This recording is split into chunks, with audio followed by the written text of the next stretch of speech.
Da da da da! What's my good cheer? Welcome, everybody. Let's give YouTube a couple of minutes. Get those notifications out in the meantime if you've never met me before. Hi, I'm Cindy. I explore the inside and the outside, and it was definitely an inside day today. We are not even into the middle of December and we hit the minus two digits. We hit minus 20 Celsius today. If you don't know, I'm from Winnipeg, Manitoba, Canada, and I do believe we just stepped into winter. We're actually expecting a snow squall. They called it a squall. Basically, we're expecting 2 days of pretty persistent snow. Uh, Very few periods where there won't be any snow, but it'll be consistent. So I think in the accumulation, it's going to set us in. Um, we did get a couple of good thaws last winter, though. We attribute it to the global warming. But, we have found the weather particular, you know. And, when you live in a climate where there are extremes, and here in Manitoba, we have extreme summers and we have extreme winters, it's hard to argue with the ideas when it comes to global warming because it's in the evidence. And we live in those extreme climates on both ends. And it is just so obvious that we are moving into a different era. And not just in the time that we're in, but also in our own evolution physically. I gave up, right? I've been in it today, you guys. And, because there are some things that I'm very adamant and I'm very solid in my perspectives, especially when it comes to this evolutionary process that I believe that we're all in, that we are just getting too smart for our pants, that we moved ourselves by our own choices, our own need, our curiosity, our adventurousness, our innovativeness. Is that the word? That we have caused ourselves to give ourselves a little push, right? And whether we're ready for it or not, we are finding that, right, the world is changing. So I've been kind of in this perspective, not just today, but, whenever I do have some moments where I'm just allowed to space out on whatever subject comes across my mind. And then, I give it that time, whether I'm washing the dishes or in my house projects or if I'm in my notes, right? If it's actually something that I'm feeling compelled to delve into, then I will delve into it, right? And it's very curious that, I have some of these ideas for myself, and I'm constantly out there and I'm looking for, right, a little bit of company in the way that I think, because I don't want to be first. This is what I'm thinking, right? And I'm sure I'm not. That's the thing. I'm sure I'm not the only one or the first one to have these perspectives, but it's who's stepping forward, right? Who's coming to the table with the ideas. Especially, we are so afraid and we're kind of, right, kind of frozen in being first, right? To open up our mouths, to have people look at us cross-eyed and what are you thinking? You are wrong. Let me put you in your place. You're so stupid. And these are right? As empaths and as highly sensitives, this is where we go in our thoughts, and this is where our thoughts can really truly trip us up. My thoughts trip me up today. I may tell you about it, I may not, but right, our thoughts consistently, and it's not like it's a liar, right? But it's in that fear of not knowing what's coming next, and we kind of do our own foreshadowing. We do our own fortune telling, and we find ourselves in predicaments where we can't move. We don't want to move. You can't move us for anything. And we're so frozen in our tracks that we can't budge. We can't make any movement. There's always going to be somebody. I know it. I trust it, right? Some of these perspectives and the evidence, just like in global warming, where we can see, like, you can't deny it. It's the same thing in my evolutionary ideas. And it's not just my ideas. I know other people feel the same way, right? And you know what? If somebody spoke out on that, I second that, right? I would back that up. But why can't I be that first person to step forward and be the target of any opposite understanding, any opposition to my ideas? And that's something I struggle with. It's something that lots of people who are in thought leadership struggle with. Lots of actors and politicians, they struggle with it too.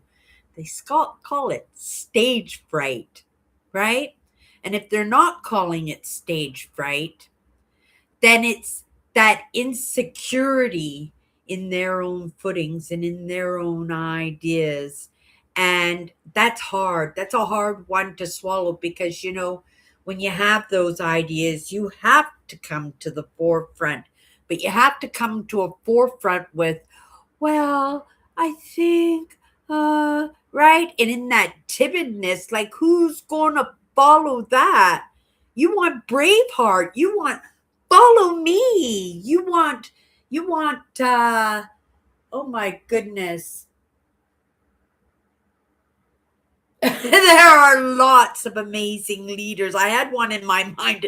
As soon as I was about to spew his name, my brain just went blank on it. So I'm just going to, oh, came back. Tony Robbins, right? That we could just have that kind of authority, that we can come forward and just our presence, and just in that authority and in that confidence, that, right, it compels people to say, I second that, right? I'm in, right? Or that guy knows what he's talking about. But when we come in and we go, well, if it's not too much trouble and this is my ideas, or what I hear lots is, well, what if, right? And then they give that magnificent creative idea, thought, perspective, and they throw that out into space because they can't come forward and say, I believe, I have this understanding. I don't know how, but I know da da da da da da. They go, well, what if? And they hand that to the world.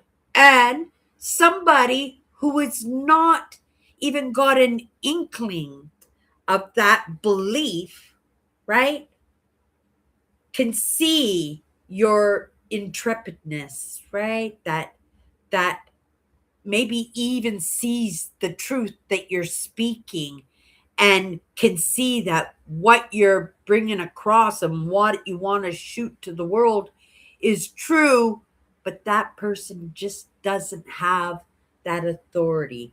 That person just doesn't have the confidence. That person doesn't have that presence, right?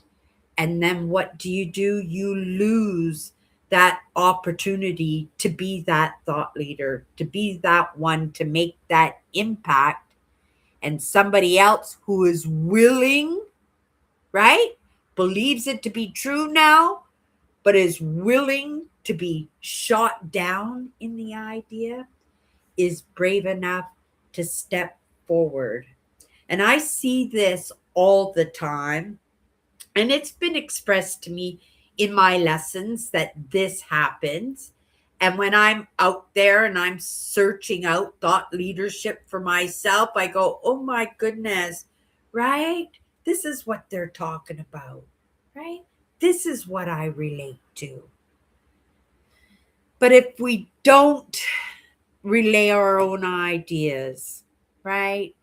That we just shoot out the what ifs, where is that movement for ourselves? And how do we show ourselves to the world when we are not willing? We didn't make that choice to step forward. I've done that myself over and over and over again. And it's tough, and I'm not beating myself up. I understand it's a process. That's why I just keep coming in and trying again every day. Hello. Thank you so much, Stefan Dan. Hello, and big hugs from Minnesota, MN at Minnesota PrairieDodgers, Manitoba. Oh, thank you so much. I appreciate that you popped into my live. I appreciate it. You know, that company, I come in and lots of times I'm here on my own. Sometimes I come in late at night. I'm here all by myself and everybody's all wrapped up in their blankets, fast asleep. But I come in. But when other people come in and kind of hang out with me, right? That's kind of that company, that person to stand up beside me for a moment and say, okay, maybe I don't get her funky ideas, right? But right, I'm here, I'm listening, and yeah, go ahead, Cindy. You want to step forward? You go step forward. And that's the thing. You know, we had this word community numerous times last month, you guys. I think it popped up in the cards like 5 times last month, right? But this is the community for me, right? I'm out there. I'm looking for people like me, right? And I would just love to see them online, right? That I go in and search these topics on Google or on YouTube, and these creators and this thought leadership pops up, and I can be impacted by that. That would be amazing. But if that's not there for me, right? Well, maybe I can come forward. Maybe I can throw something across the table, right?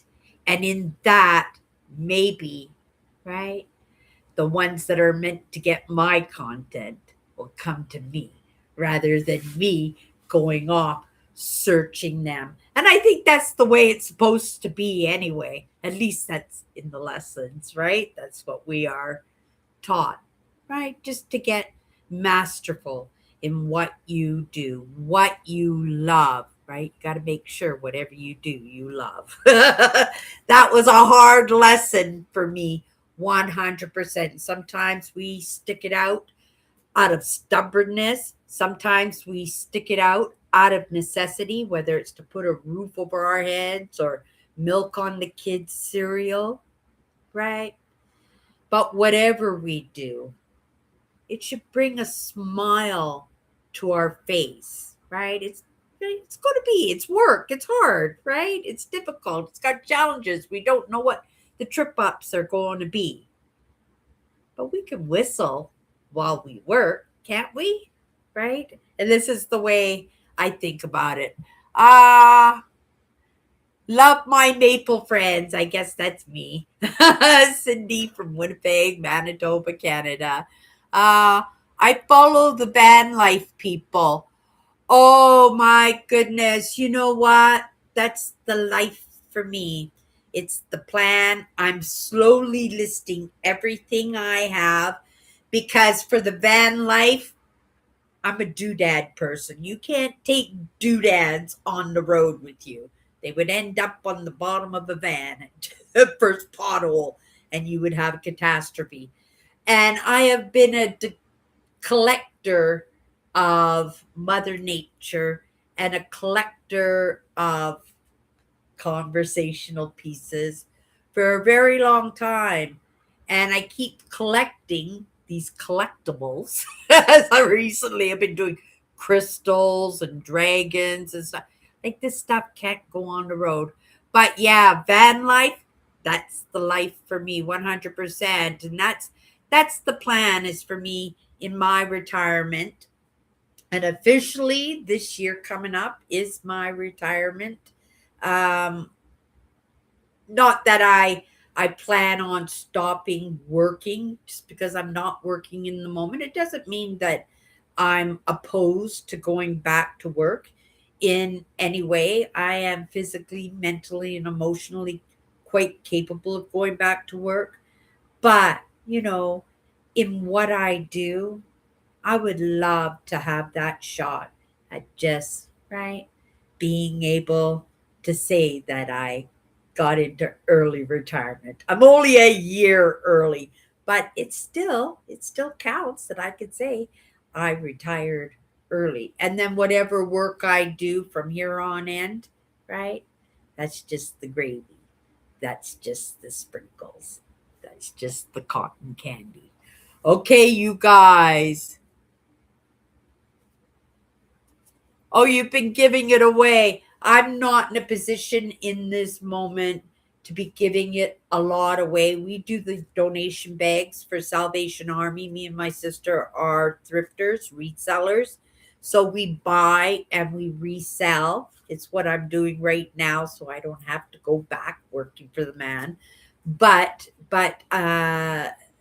right, I have to put a roof over my head, and this is what I do is I buy things and I sell them. So the stuff behind me is the stuff I love. But like I said, if I'm going to do the RV life or the van life, right? Coming up somewheres along the line. It could be tomorrow, could be next week, could be next year, might not be till the next lifetime, but we hope at the very least it's in this lifetime that I'll be able to hit the road. I would love actually even to convert my own van. It doesn't have to be fancy dancy, but also my dream is to actually move from Manitoba and move to Ontario, right? Where it's not extreme as is extreme as Manitoba when it comes to weather. They do have parks that are open uh all season, all 4 seasons in Ontario. Here in Manitoba, parks are shut down at the end of September, and that's it. Labor Day weekend, that's it. And that's what, middle of September sometime. And they don't open up till May long weekend. So for the life that I want, especially, when I would want to stay in provincial parks because I love my mother nature. I love the trails and the hikes and the beautiful landscapes and stuff. And I love that community of provincial parks. And I wouldn't just stay in Ontario. I would travel all over the place, but I would make Ontario my home base for sure. It's a beautiful province, especially when you get up into the mountains and all those lakes. Oh my goodness. The Algonquin area. If you ever get into Ontario, yeah, check it out. They have oh my goodness, over 100 provincial parks for sure in Ontario. I'll have to get the exact number. They have a lot. They have a lot. Okay, you guys, let's get into a card. If you don't know, it's 54 powerful words. They're just powerful words. Each one can impact us at any moment. And, you know, it's important to be able to have time for contemplation. And, for me, when I pull this word, right, I go, oh, that's the word for today every time. Like I deal with things that come across my path, right? But when I know this word, right, is the word for the day, it just seems I see that tie to the word every half an hour, every hour. And it serves me because it's triggering me to go into contemplation. It's triggering me to make mental note, right? It's just triggering me just to take a couple of minutes just to go, wow, really? Again? Right? Because so many things come across our path in the course of a day in that same patterning. But if I didn't have that word, right, these things would just continue to happen and we don't even notice it. It's the idea that we notice. That's what these words are for, right? Because, like I said, they come across our path lots of times, numerous times, sometimes in that patterning of, right, trying to get a message across, or, right, even learning by something. Every time I pull a card, it's a perspective or a new perspective or a new way looking at it, or it's a story, right? So, over the years using these cards, I will just get better and better and better at it. It is in that repetitiveness, right? In the repetitiveness.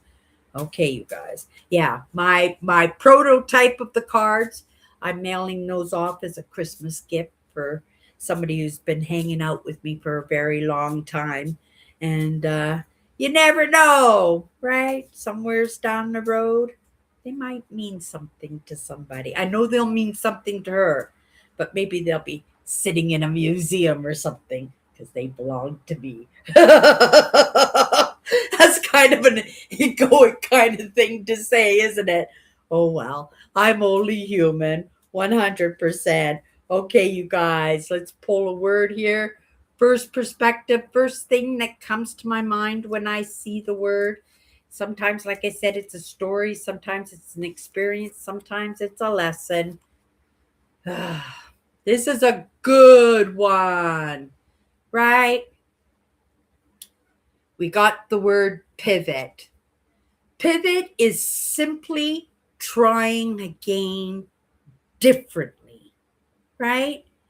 It's that total difference from what you're doing. It's when you put so much time, so much effort, so much love, so much energy into something, and you just don't put a little bit, you put it all in there. And you just don't do it for a little while, you do it for a long time. And then you realize it's not going to work. Sometimes you don't realize that it's not going to work. Sometimes we love what we're doing so much. Sometimes we truly believe it's what we're meant to do, and we'll hack away at it, not give up on it. We'll be like pit bulls with a piece of raw meat, right? And then whoever or whatever, right, says, oh my goodness, Sydney's never going to give up on that. Not in a million years. She's like a pit bull. She's got her teeth chomped onto that. We're going to have to change that, right? And that's sometimes when we don't make those changes ourselves, when we, right, like I said, if we don't step forward, when we have that idea, when we have something to say, when we have something to contribute, right, we're putting the wrenches right into our own life. We're allowing for the adjustment, and I would much rather make that adjustment myself than have life or whoever or whatever make that adjustment for me, and then I'm cranked right? And whether it's a 180 or a 360, right? A 180 is the opposite end, right? Something totally brand new. That's a pivot. Sometimes that 360 is right around to the beginning, the 360, right? And you got to consider that a pivot too, especially if you made it maybe quarter way, right? But quarter way isn't the whole way. So sometimes when we're not willing to give up and it's taking forever and we're just not getting the message, that sometimes we need that readjustment. We find ourselves right at the beginning, but it'll be a little bit easier that time, the next time. Why? Because we made it quarter way last time. At quarter way, that's where we got stuck. So maybe if we start again, by the time we get to the quarter way, we'll figure out what we got wrong. And then we can carry on. Maybe we can find out that we got halfway next time, right? Or maybe we accomplish our goal and our dream. And then that's something to celebrate in that. But I don't like those cranks. They are scary. They can be catastrophic. They can be full of grief and heartbreak, right? Your husband leaves you, right? Somebody's sick in the family. You gotta move, right? These are the wrenches. These are the adjustments. These are the pivots that are actually gifts, right? Because we don't get it. We're not there. Our minds are fixated. That's the way, right? That's how you do it. We're gonna get there. I'm never giving up on that. And sometimes, right, we get those cranks. I would much rather take a 45-degree turn, a small adjustment, go down a side branch, right? And see if I can make that little bit of change in the moment myself, that small adjustment myself, and see if maybe I can avoid the crank, right? And it's not like I haven't gotten the cranks lately. They still come into my life consistently. But that again is the food for thought, right? Do we dig our heels in and stand still and not make any movement at all? Do we make that small movement? Do we take that 45-degree turn? Do we take a little chance? Do we experiment a little bit? Do we find new sources of information or new mentors, right? that that we can make that small adjustment that makes it so that, right, we don't need that big adjustment. And sometimes that big adjustment, it doesn't come from whoever or whatever, it comes from ourselves, right? When we say, forget this, I'm done, right? I'm never doing this again, I give up, right? That's a pivot too, right? Maybe you're just pivoting to the couch and the remote control, but that's in our choices, right? But if you're hanging out with me, you're always making a little bit of move. Eugene, thank you so much. I didn't see you last night until after I hit the end button on my live show, and I felt really bad that I didn't even like say hello to you. So I'm apologizing for not saying hi to you yesterday, and I'm saying hello to you tonight. Thank you, Eugene, for coming in tonight, and thank you for the thumbs up. It's really appreciated. Yeah, pivot, right? I have pivoted so many times. It make your head spin. And it started when I was a little kid, you know? Change is nothing new to me. And, going to 11 different elementary schools, those are all pivots. Those are taking you out of your comfort zone, your safe zone, what you know, and dropping you in something totally foreign, totally unfamiliar. And it's in that adapt and conquer and ride the waves. And it wasn't a matter of courage because I didn't have much of a choice in that. But the choices that I did have were in the lessons of the school that I was leaving behind. So whatever didn't work got left there. Whatever did work, I would try to bring it into my new surroundings. But that's growth, right? It's about experimenting and trying new things and feeling things out and seeing what works and what doesn't work, right? And so many of us were pit bulls with a piece of raw meat in our mouths. And I'm not saying that in a bad way because I feel that way about my brand. I feel like you just try to mess with Prairie Dodgers. Right? I'm that pit bull, but I am consistently doing those 45-degree turns, that movement for myself. And for me, that's just in that experimentation to see whether or not I'm going to get that 180 or 360.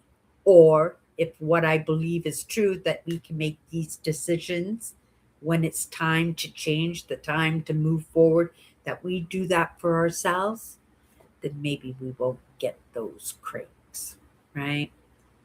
But it is, you guys, right? I really believe we're in a state right now, and it's got nothing to do with religion or spirituality or anything. It's because we are humans and we are moving into this stage where we are moving into our next stage of evolution. Not everybody is there yet. And today when I was saying when I first came in live tonight that it's in that contemplation, I was always curious why so much of the young world's population is so hooked on gaming, is so compulsed by the screen, right? I don't get me wrong, I'm online all day long, right? But it's in that preoccupation, right? When we're preoccupied by something that it doesn't make sense, why? Because is it beneficial to the world in any way? And I'm thinking, I've thought about this many times, that maybe these kids are just right, Battlestar Galactica, and they're the ones that are going to be in the spaceships with all their console buttons and everything, and they're going to take care of the world at some point, right? But I think in truth that not everybody is supposed to experience the crazy town, right? Not everybody is supposed to experience the evolution, which is not comfortable and can be quite painful. And I think, for my for parts of me, they've probably been in different stages, right? We're not Neanderthals anymore, but I think we are moving out of that stage of being Homo, Homo sapiens, right? Maybe we'll be conscious man. Maybe we'll be something else. Maybe we'll be nothing if we keep moving the way we're moving, right? So it's probably best that we start experimenting and start, right, making those small adjustments on ourselves. And maybe, right, the world would ease up just a little bit in those wrenches that it throws us. Okay, you guys, that's my good cheer. Everybody, have a great night. I'll be back tomorrow. I was going to say, oh, well, it'll be something for tomorrow when I resolve what I was supposed to do today. You guys, have a great night.